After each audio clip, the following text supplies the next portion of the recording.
Chapter 7, Keeper of the Flame. The path back to the temple was long, yet Arjun felt neither fatigue nor fear. The eye hovered beside him, silent now, its light subdued but steady.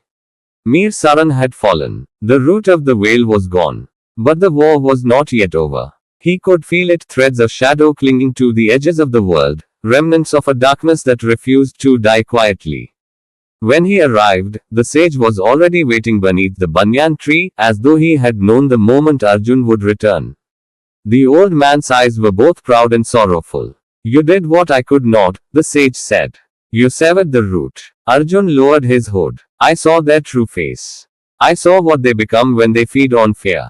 But they're not finished. No, the sage agreed. They never are. And now they will come for you. Arjun nodded. Then I will be ready.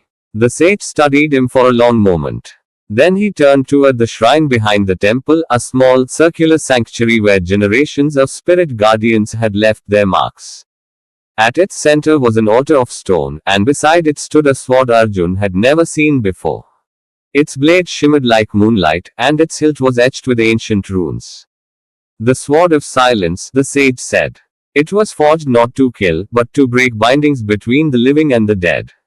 A final right for a final guardian. Arjun stepped forward, but the sage held up a hand. You must understand, the sage said.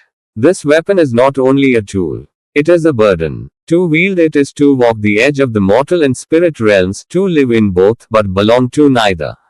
I accept it, Arjun said without hesitation. If this is the path I was meant to walk, I'll walk it. The sage smiled, but his eyes glistened. Then the path is yours now, Arjun. Mine ends here. Arjun's breath caught. You knew this would happen. The sage nodded. I delayed the hollow veil for years, kept them from returning. My time was bought with that delay. But the final blow must come from a soul untouched by the old wars. That's you. Suddenly, the air shifted. A low hum rose from the earth. The birds scattered. The sky darkened not with clouds, but with a slow, seeping fog that poured over the hills like ink. They're here, Arjun whispered. The sage placed a hand on his shoulder, squeezing gently. You're ready. Then he stepped back, fading into the mist before Arjun could say another word.